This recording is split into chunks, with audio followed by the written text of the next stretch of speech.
I didn't wake up choosing violence. Violence was delivered to me via certified mail, requiring a signature I scrawled with enough aggression to tear the paper. I stood on my front porch, staring at the letter. The header featured the embossed golden heron of the Heron's Landing Homeowners Association. A heron, mind you, that does not exist in our zip code. The only birds we have here are pigeons with street smarts and sparrows that look like they owe money to the mob. "Listen to this, Buster," I said to my golden retriever. Buster was currently licking a spot on the decking that I suspect once held a dropped nacho from 2019. He did not look up. "Dear Mr. Davidson," I read aloud, adopting the nasally, self-important voice I imagined the letter was typed in. "It has come to the attention of the Aesthetic Harmony Committee." I paused. Aesthetic Harmony Committee. Sounds like a boy band that plays synth-pop covers of federal tax codes. "That your front porch swinging structure—" "It's a swing, Brenda!" I shouted at the paper. "Has fallen into a state of visual disrepair. The varnish is chipped, and multiple residents have reported an auditory disturbance, squeaking, that exceeds the decibel limits for ambient neighborhood tranquility. Furthermore, the rustic aesthetic is incongruent with the modern colonial revival vibe of Heron's Landing. It is, therefore, deemed a nuisance structure.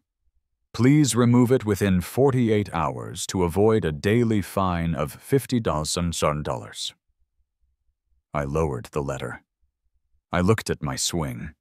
It was a beautiful swing. Hand-carved cedar. Sure, the varnish was peeling a bit, like a bad sunburn, and yes, it squeaked. But it was a happy squeak. The kind of squeak that said, "Hey, you're sitting down, good for you. Have a beer." A shadow fell across my lawn. I didn't need to look up to know who it was. The scent of lavender laundry detergent and judgment wafted over the azaleas. "It's for the property values, Dave." I looked up. There she was. Brenda, the president, the empress of HOA. She was standing on the sidewalk, holding a laser tape measure. Why?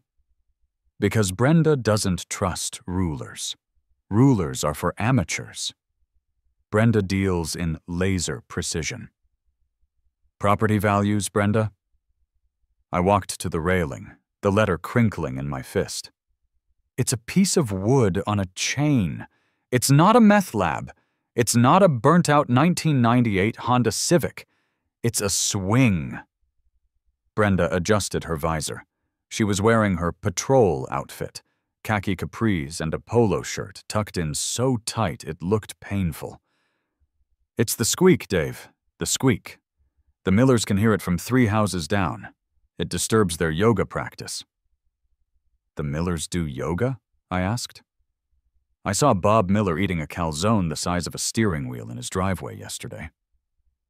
"The point," Brenda said, tapping her laser device against her palm, "is that it's non-compliant. Clause 14, Section B. All exterior furniture must be maintained in a like new condition and adhere to the visual continuity of the street. Your swing looks tired. It looks like it gave up." "I like it tired," I snapped. "It has character." "Character doesn't pay the mortgage, Dave. Uniformity pays the mortgage." She pointed the laser at my grass. "Also, you're at 2.6 inches. Limit is 2.5. You might want to address that before the mower patrol comes through on Tuesday." I felt something snap inside me. It wasn't a bone. It was the tiny, fragile tether that kept me participating in polite society.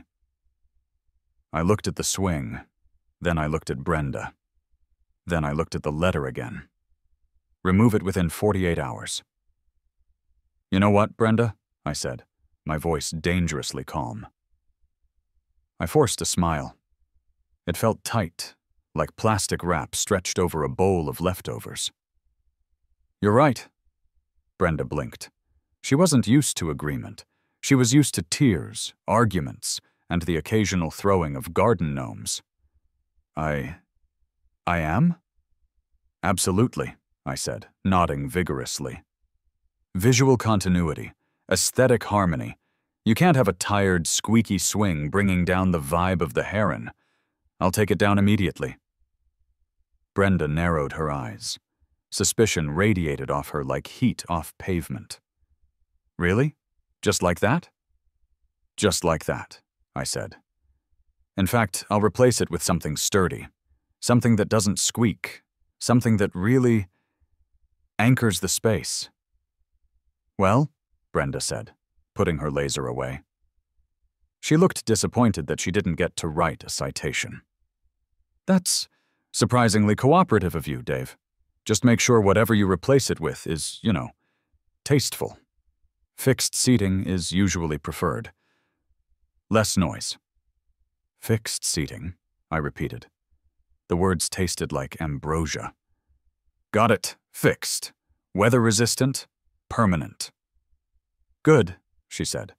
She turned to leave, then paused. And cut your grass, Dave. You're flirting with anarchy.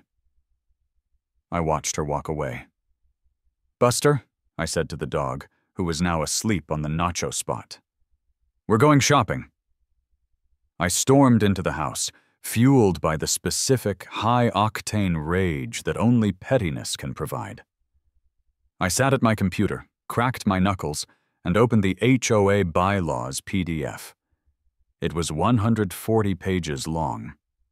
I had never read it. Until now. I Control-F'd like a madman. Search. Swing. Result. Prohibited if noise-generating or visually degraded. Search. Bench.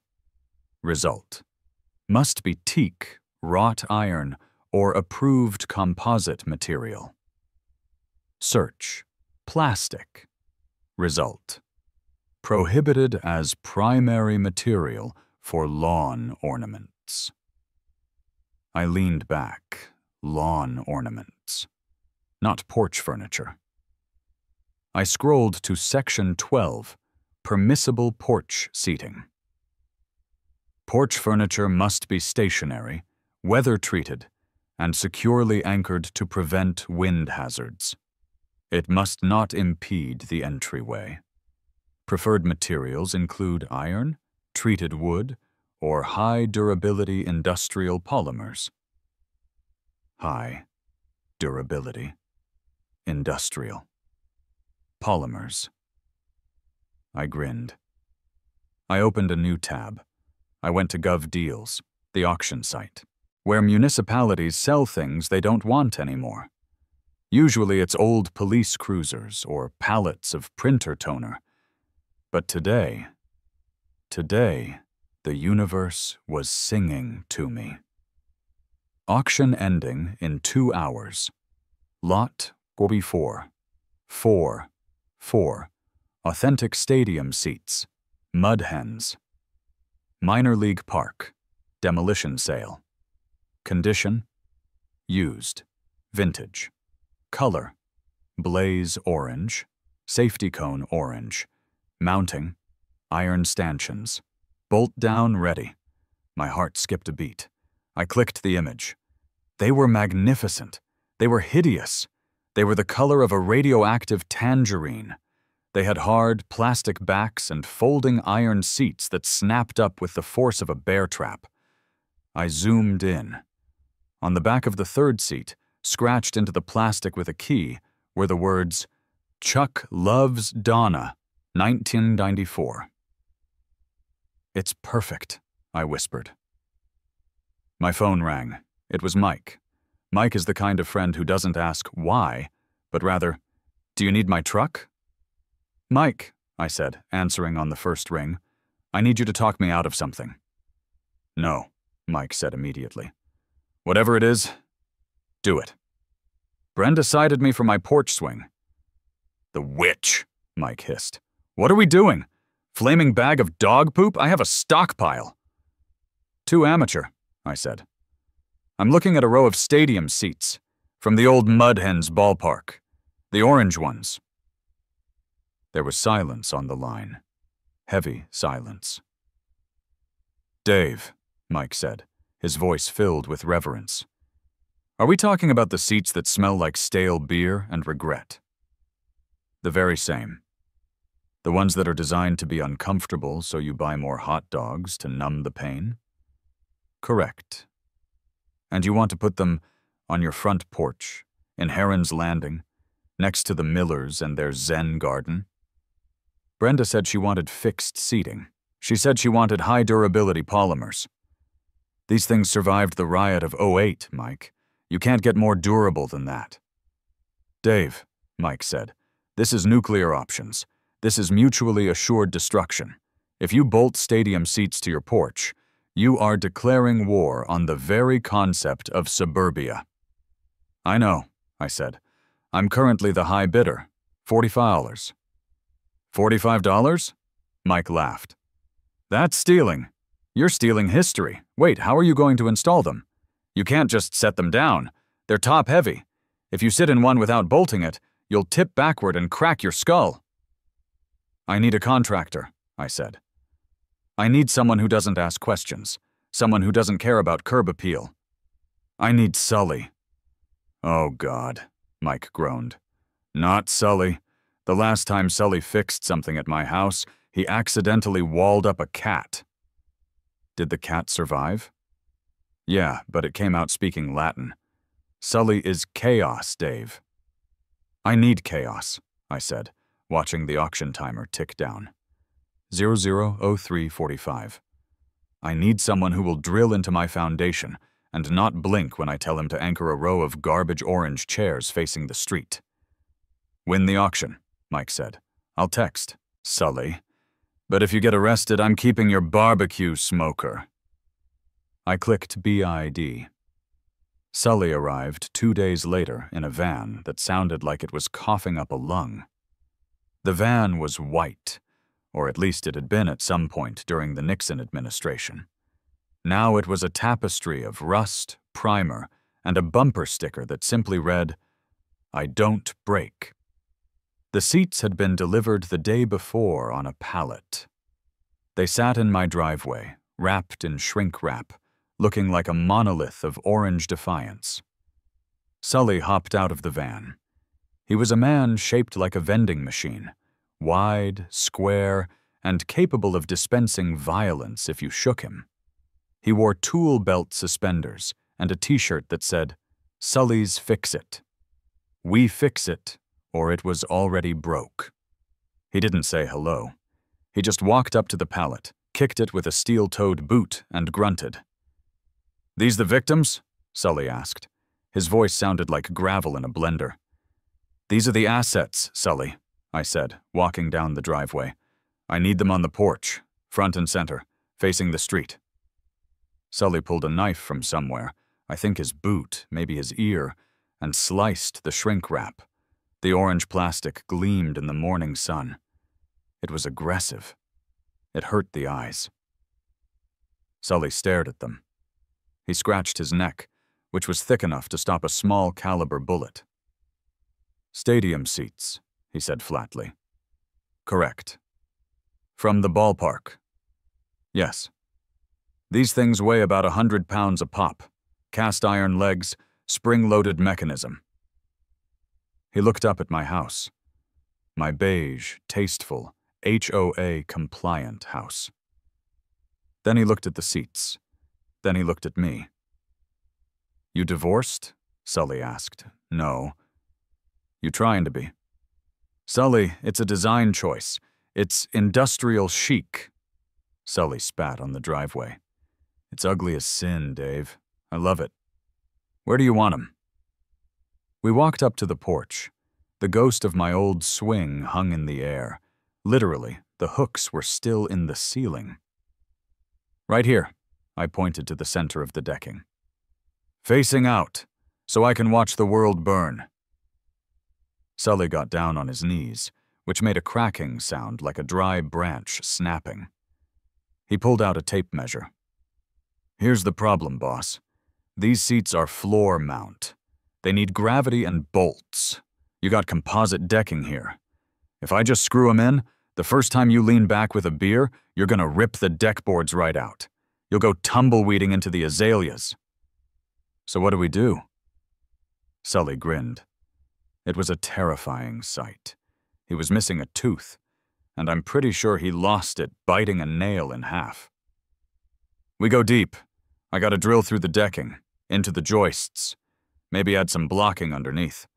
I'm talking lag bolts. I'm talking 6-inch galvanized steel. Once I put these in, Dave, they aren't coming out unless the house comes with them. A tornado could take the roof, but these seats will still be here, waiting for the next inning. Perfect, I said. Do it. It's gonna be loud, Sully warned. I gotta use the impact driver, the big one. The louder the better, Sully. The louder the better. The installation. 10 minutes later, my peaceful suburban street sounded like a construction site in downtown Manhattan. Zzzt, dooga, dooga, dooga.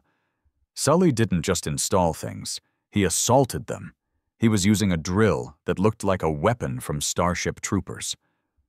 Every time he drove a bolt, the entire porch vibrated. I stood on the lawn, supervising with a cup of coffee, watching the transformation. It was grotesque. It was beautiful. The neighbors started to peek out. Mrs. Higgins, who walks her poodle at 10 a.m. sharp, stopped dead in her tracks. She lowered her sunglasses. "David!" she called out over the noise of the impact driver. "Morning, Mrs. Higgins," I shouted, beaming. Is that a construction project?" "Home improvement," I yelled back. "Upgrading the seating. Safety first." Dooga, dooga, dooga. Sully drove another bolt. He stood up, wiped sweat from his forehead with a rag that was pure grease, and slapped the seat back. "Solid!" Sully roared. "You could park a Buick on this!" He wasn't done. The seats were connected in a row of 4. Maneuvering them into place was a physical comedy act. Sully grabbed one end, I grabbed the other. "Lift with your legs!" Sully screamed. "I am!" "Your other legs!" We waddled the iron beast across the porch. We scraped the railing. We almost crushed a potted fern. Finally, we dropped it into position. Clang! The sound of heavy iron hitting wood echoed down the street. It was the sound of finality. Sully spent the next hour securing it. He stripped 2 screws, cursed the government 3 times, and drank a Red Bull in 4 seconds flat. When he was finished, he stood back and admired his work. It was jarring. The bright orange plastic against the soft, sand dune beige siding of my house looked like a neon sign in a funeral home. It was violently out of place. Sully wiped his hands on his pants. "That'll be $300, cash. I don't need the paper trail." I handed him the cash. "Worth every penny." "Hey," Sully said, packing up his drill. "You know these things tilt, right? The seat springs up when you stand." "Yeah?" "Yeah. Which means if you sit down too fast, it slaps you in the ass. Just a heads up." He climbed into his van. "Call me when your wife sees it. I want to know if I need to come back and turn it into a planter." The van coughed, sputtered, and roared away, leaving a cloud of blue smoke. I stood there. Alone. I walked up the steps. I approached seat 1. I reached out and touched the cold, scratched plastic. It felt sturdy. It felt like rebellion. I lowered the seat bottom. It groaned, a rusty, industrial groan. I sat down. The plastic was hard. The back was too straight. It forced me into a posture of alert observation. It was infinitely less comfortable than my swing. But then I looked out at the street. I had a perfect view of the sidewalk. I had a perfect view of Brenda's house across the way. I leaned back. The iron frame held firm. "Play ball," I whispered. I checked my watch. Brenda usually did her midday patrol in about 20 minutes. I went inside, grabbed a cold beer, returned to seat 1, and waited. The show was about to begin. The first hour was quiet. Too quiet. It was the silence of a neighborhood holding its breath before a car crash. I sat in seat 1, formerly Chuck's seat, based on the graffiti, sipping a domestic lager that retailed for 79 cents a can. It felt appropriate. You can't drink a craft IPA in a minor league stadium seat. Your body rejects it. You need something that tastes like corn syrup and regret. From my vantage point, elevated slightly by Sully's aggressive use of blocking wood, I surveyed my kingdom. The view was technically the same: my driveway, the street, Brenda's pristine lawn, but framed by the blazing orange curve of the seat ahead of me, it looked different. It looked conquerable. The visual clash was frankly offensive. My house is sand dune beige. My shutters are driftwood gray. The seats were retina burn orange. They looked like 4 traffic cones had gained sentience and decided to occupy my porch. At 11:45 a.m., the enemy appeared. Brenda's white SUV, a vehicle that is washed more often than I wash my own body, turned the corner. She was moving slow, patrolling for rogue trash cans or grass that had the audacity to grow sideways. I leaned forward. The seat spring squeaked, a deeper, throatier sound than my old swing. A masculine squeak. Brenda's brake lights flared. She didn't just stop. She froze. The SUV sat in the middle of the road, idling. I saw her head turn. I saw the sunglasses come down. I saw the mouth drop open. She put the car in reverse. She backed up until she was directly in front of my driveway. The window rolled down with a hum that sounded like a disapproving sigh. "Dave?" she called out. Her voice trembled slightly. "Hey, Brenda!" I shouted, waving my beer can. "Lovely day for it." She got out of the car. This was serious. Brenda never gets out of the car unless there is a code red violation, like a visible clothesline or a parked commercial vehicle. She walked up my driveway, her eyes fixed on the orange monstrosity. "What?" she whispered, clutching her chest. "In God's name? Is that?" "Compliance, Brenda," I beamed. "It's compliance." I patted the armrest of seat 1. It was sticky. I chose to ignore that. "You asked for fixed seating," I explained, tapping the iron bolt that Sully had driven deep into the joist. "This baby isn't moving. You asked for weather-resistant materials. This is high-density polyethylene. It will outlive the sun. You asked for no-stick wood. This is 100% industrial-grade American plastic." Brenda walked up the steps. She reached out a hand, as if to touch it, but pulled back, fearing contamination. "It's orange," she said. "It sure is," I agreed. "Safety first. High visibility. Don't want the mailman tripping." "It's hideous, Dave. It looks like a fast food restaurant exploded on your porch." "Beauty is subjective, Brenda. I think it looks like victory. Besides, check this out." I pointed to the back of seat 3.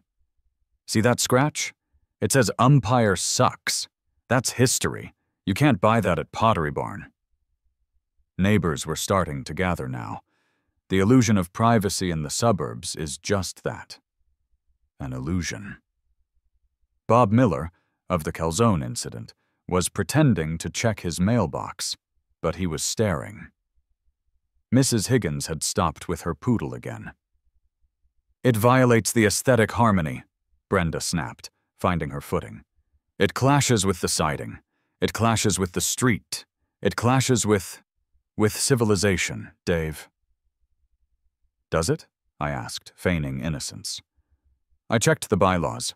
Earth tones are encouraged. Iron is a mineral. Oil comes from the earth to make plastic.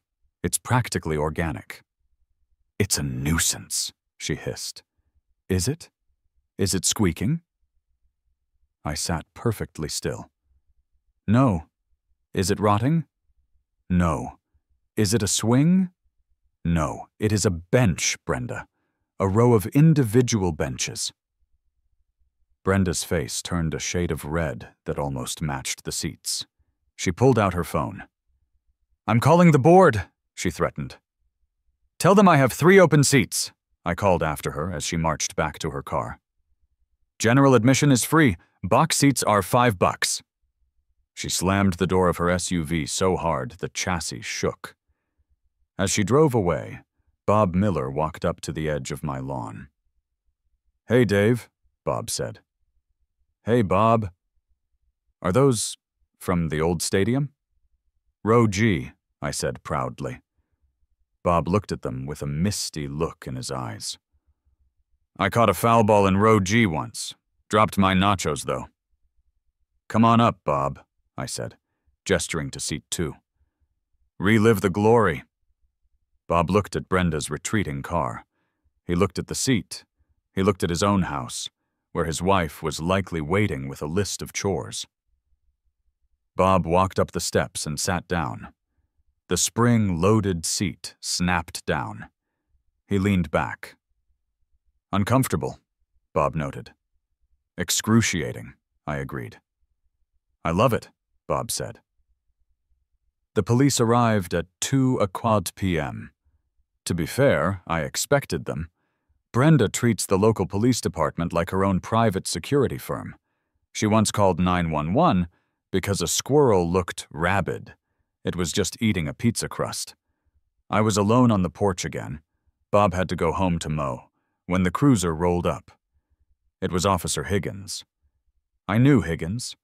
He was the guy who usually responded to the noise complaints when I watched the Super Bowl. He was a good man who looked like he hadn't slept since 2015. He parked. He sat in the car for a full minute, rubbing his temples. Then he sighed, got out, and adjusted his belt. He walked up the driveway, notebook in hand. He didn't look at the seats immediately. He looked at his boots. He looked at the sky. Finally, he looked at the porch. He stopped. Afternoon, officer, I said. I remained seated. I felt like a king holding court. Mr. Davidson, Higgins said. He squinted. Brenda called. She said you were operating an unlicensed commercial venue. She said you were running a stadium in a residential zone. Does this look like a stadium, Higgins?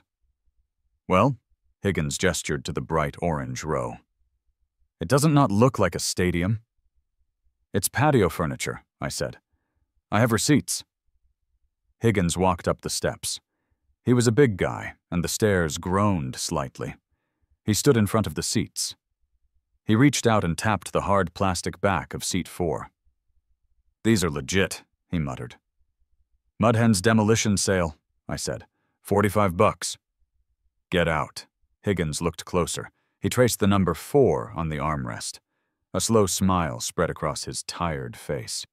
I arrested a guy in this row once. It was dollar beer night. 09, I think. Guy tried to fight the mascot. The giant chicken? Yeah, the chicken won. Guy threw up right here. Higgins pointed to the floorboards under seat 3. I sanitized it, I lied. You bolted them down? Higgins nudged the base with his boot. 6-inch lags. Sully put 'em in. Sully? Higgins winced. Surprised the house is still standing. He's an artist, in his own way.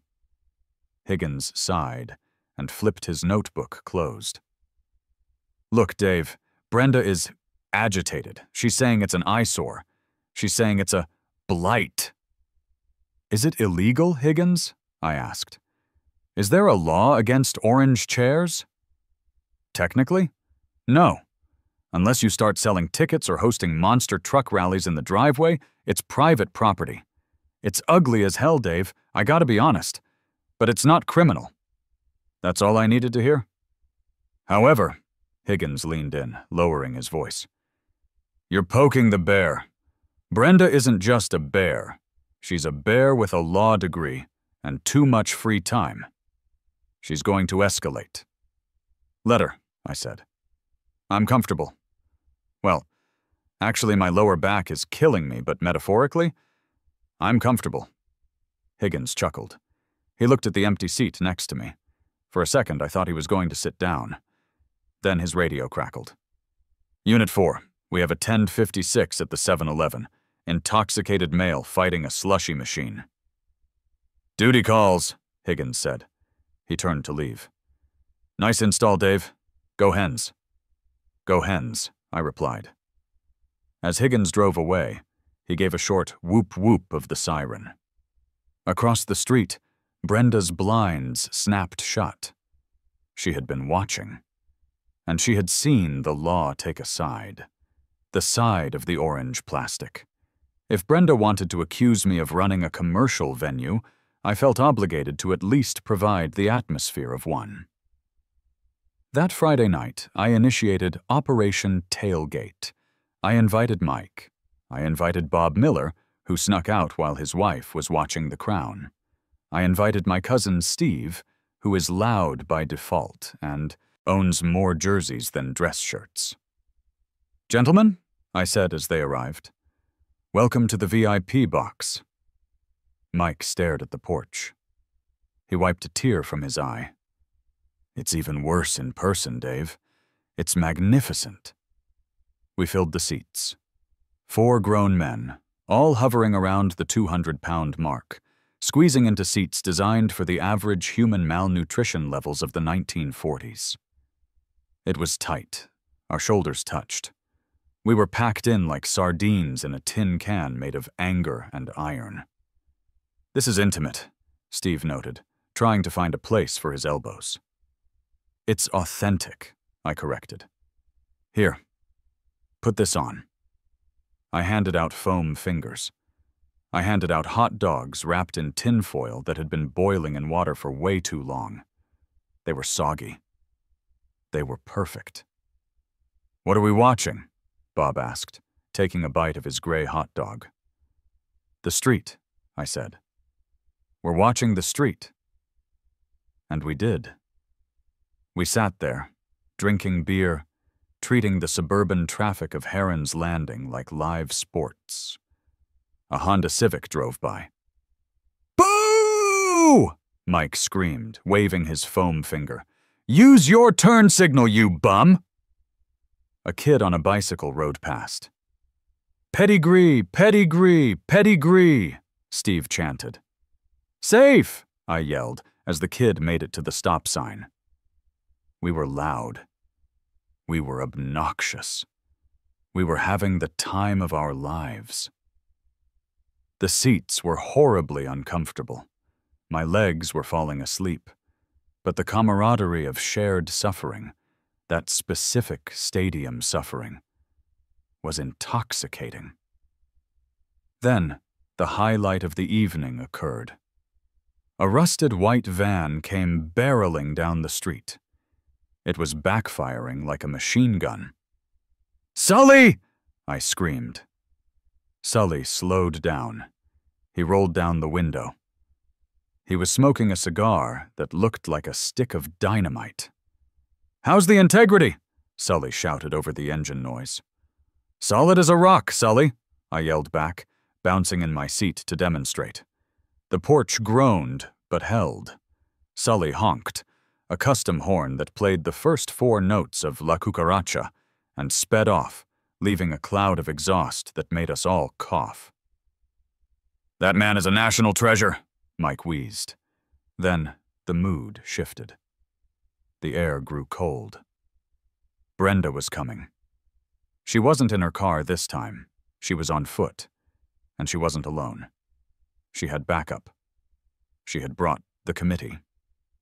2 other women, clutching clipboards like shields, flanked her. They stopped at the edge of my lawn. The 3 of us fell silent. Mike lowered his foam finger. Bob hid his beer behind his leg. "Evening, ladies," I called out. "Tickets are sold out, but we have standing room in the mulch." Brenda did not smile. She marched up the driveway. She stopped 10 feet from the porch. She looked like a general surveying a war crime.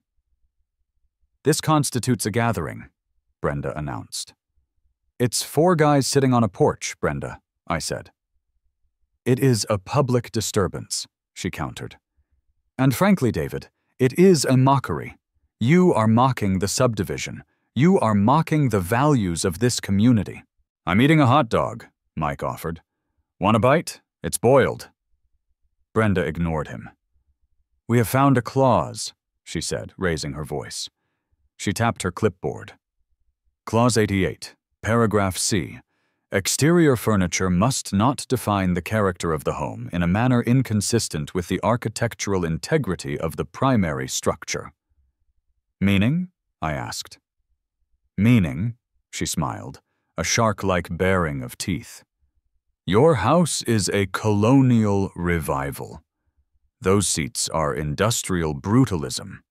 They define the character of your home as trashy. You have 24 hours to remove them, or we will file a lien against your property for violation of architectural integrity."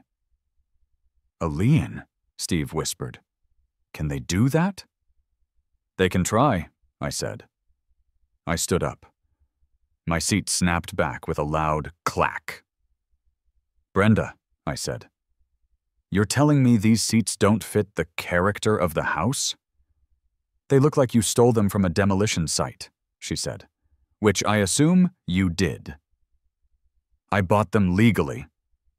"Remove them," she commanded. "Or the fines start tomorrow. $500 per day."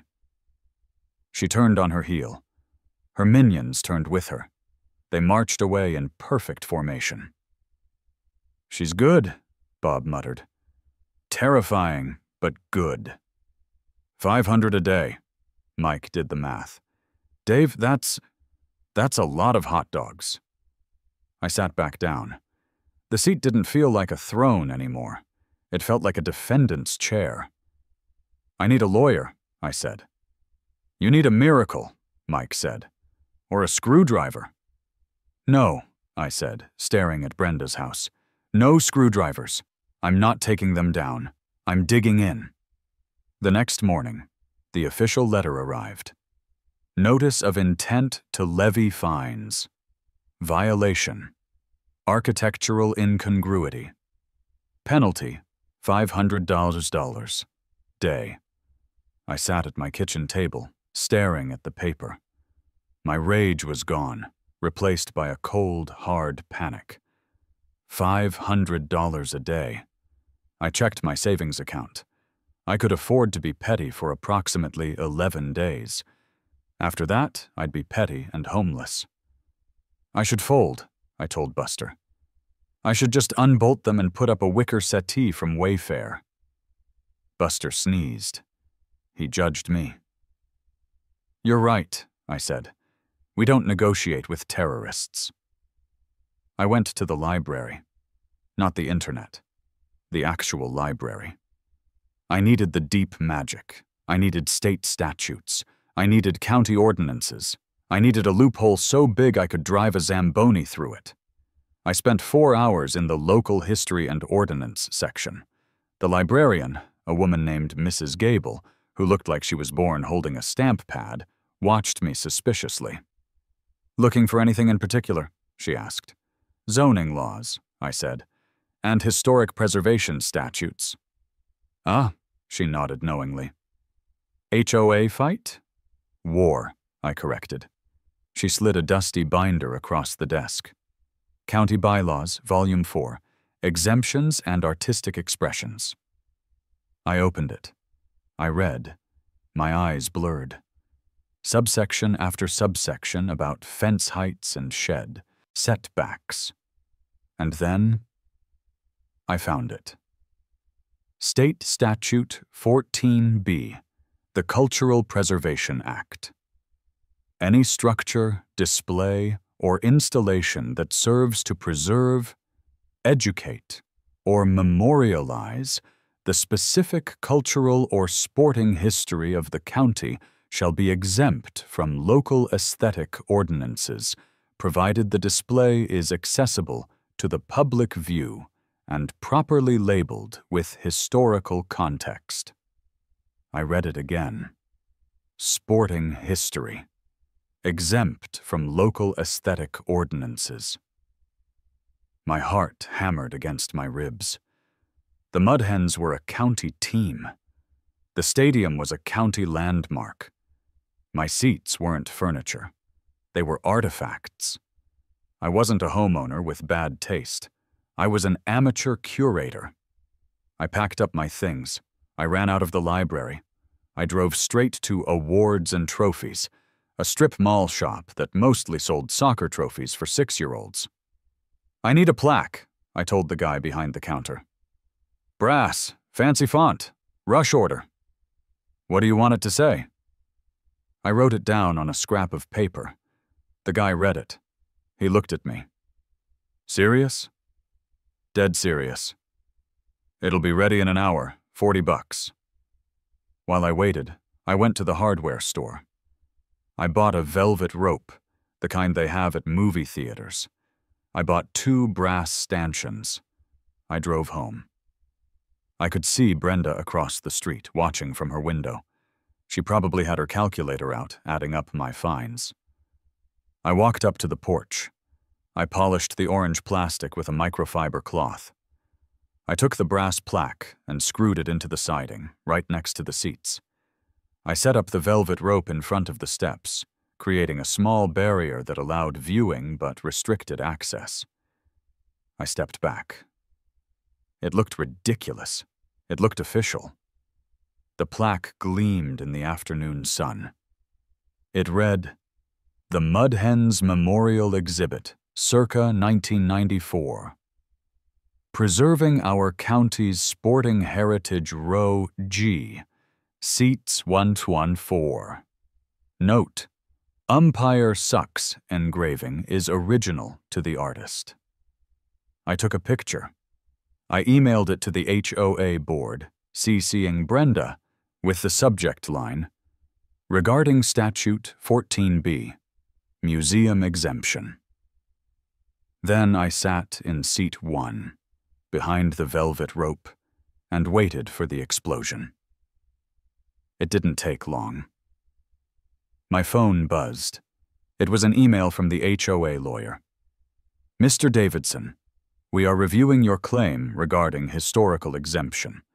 Please be advised that claiming your porch is a museum is highly irregular." I smiled. "Irregular isn't illegal," I replied.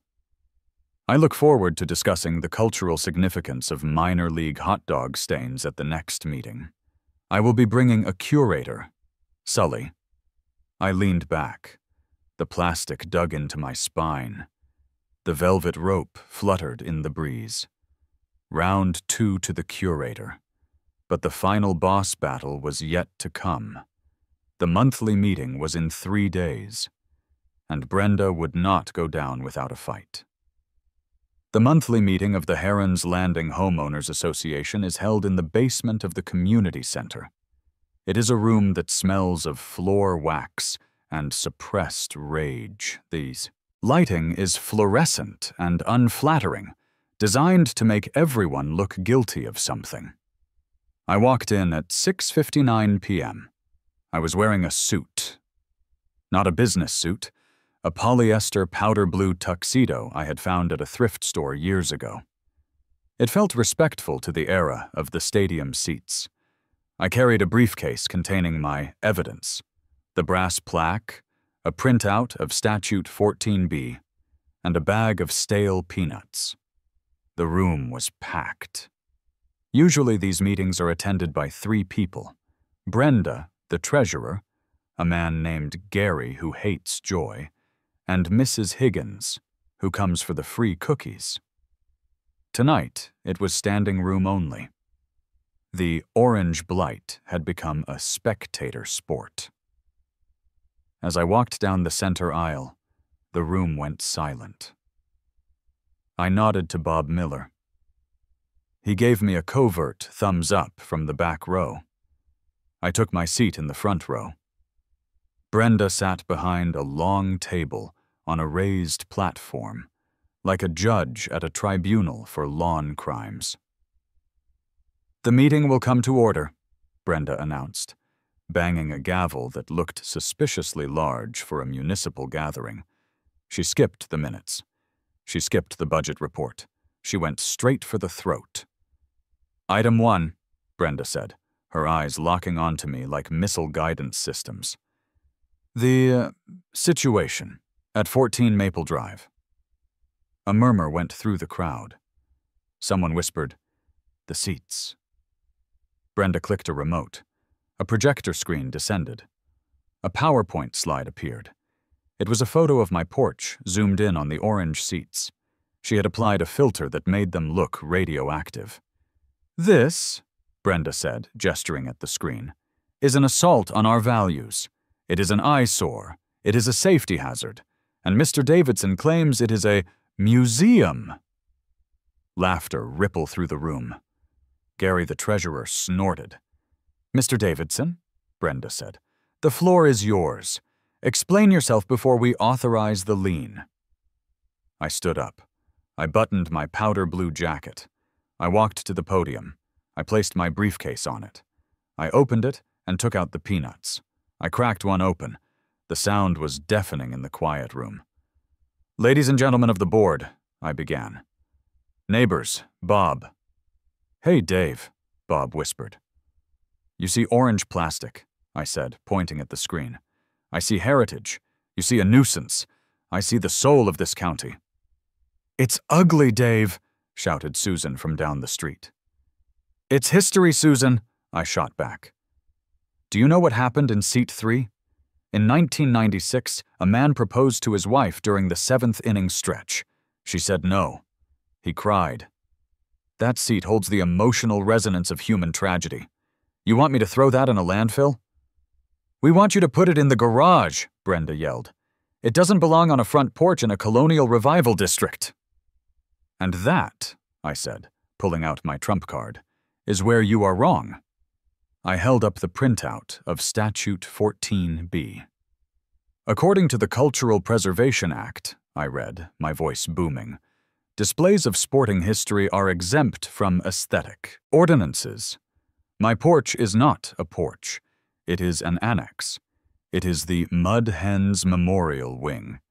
And as the curator, I have a legal obligation to maintain it." Brenda turned purple.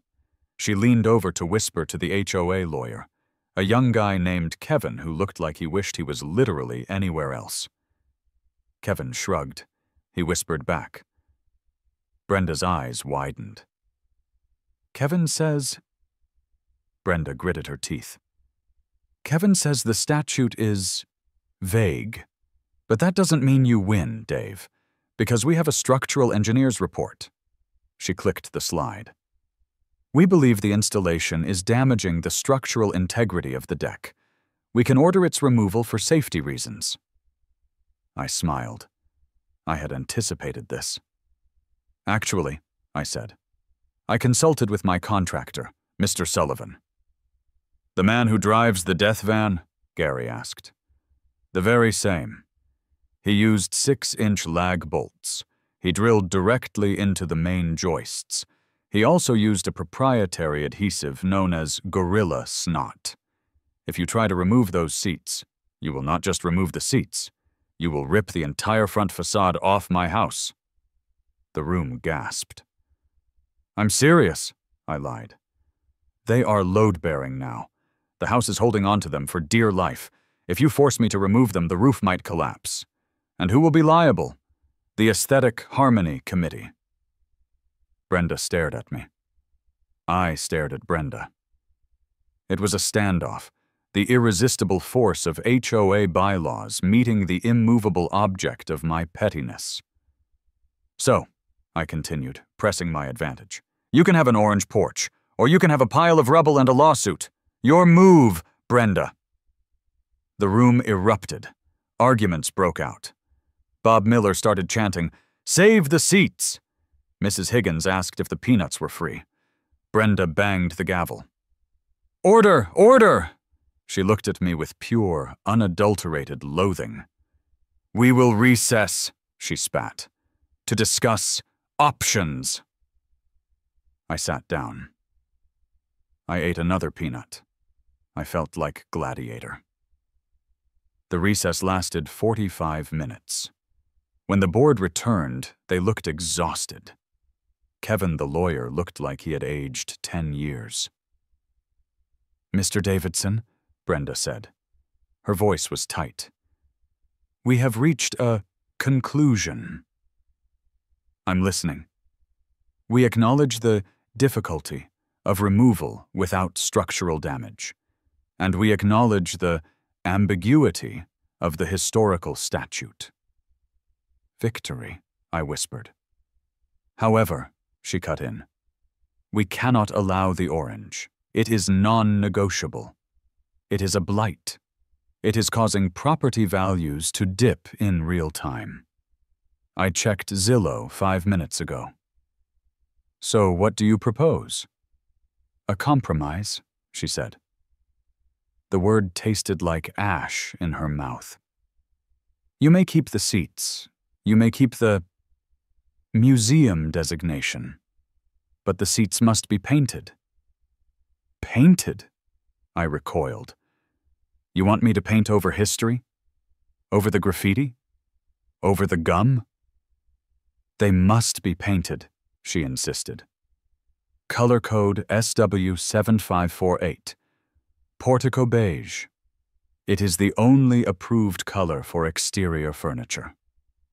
"Beige?" I asked. "You want me to paint authentic stadium seats? Beige?"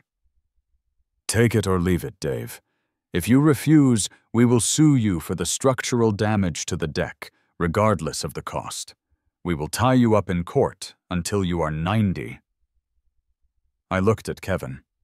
He nodded apologetically. They meant it. I thought about it. Beige stadium seats. It was a crime against sports. It was a crime against color.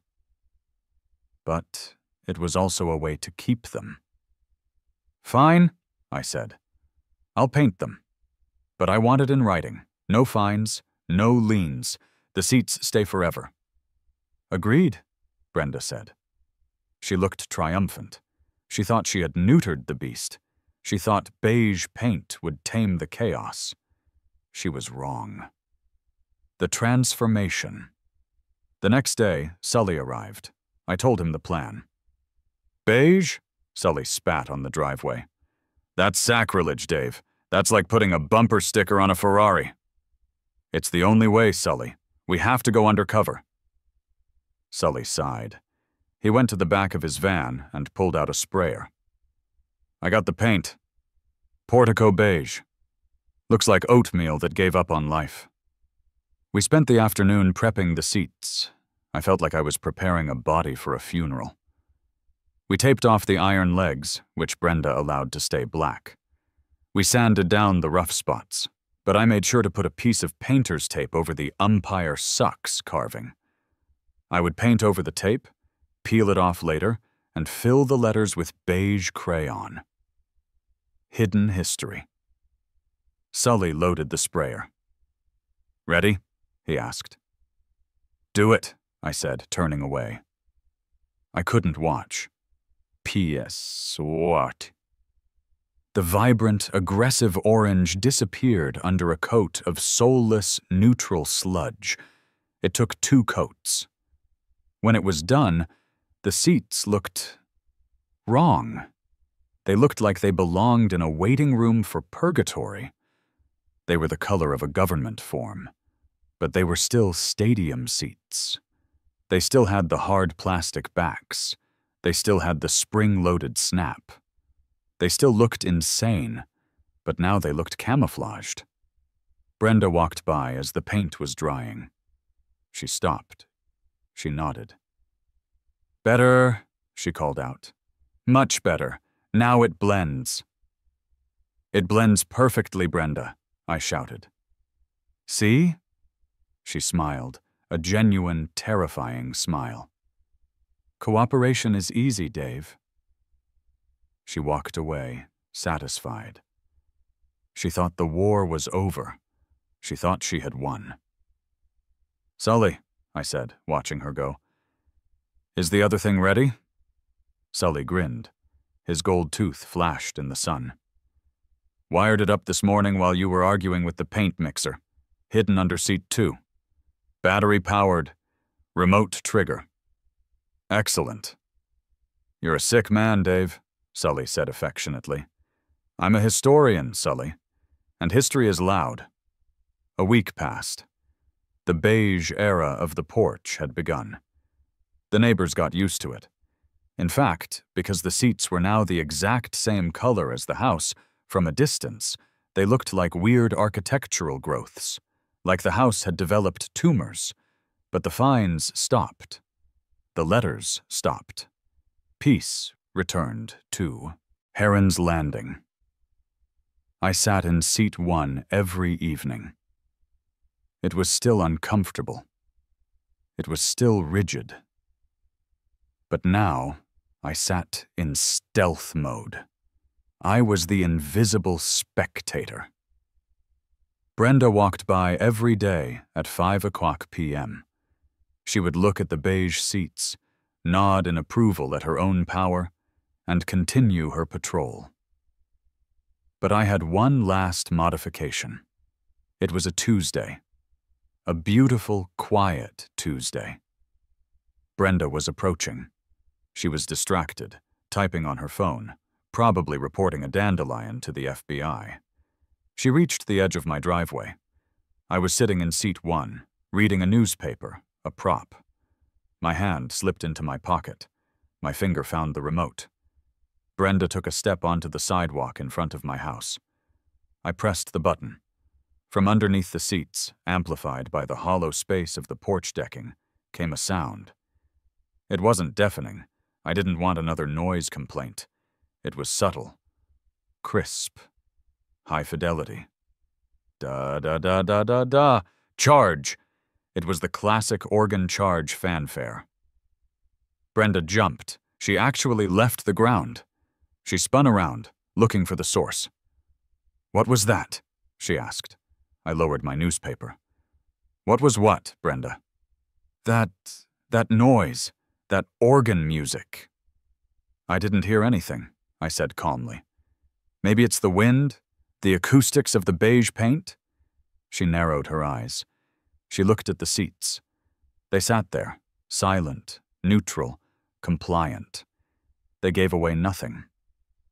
I heard an organ, she insisted. Stress, I suggested. You work too hard, Brenda. You should relax. Have a seat. She glared at me. She glared at the seats. But she couldn't prove anything. There was no visible speaker. There were no wires. Just a man in a beige chair on a beige porch. She shook her head and walked away, muttering to herself. I waited until she was 3 houses down. I pressed the button again. Da-da-da-da-da-da. Charge! She froze. She looked back. I was just turning the page of my newspaper. This became my new hobby. The Amazon delivery guy? He got a home run crack of the bat sound effect when he dropped off a package. The mailman? He got the foul ball whistle. The Jehovah's Witnesses? They got the strike 3 call before they even reached the steps. It was petty. It was childish. It was the greatest thing I had ever done. That evening, Mike came over. He sat in seat 2. We looked out at the quiet, manicured street. You know, Mike said, tapping the beige armrest, it's not orange, but it's still distinct.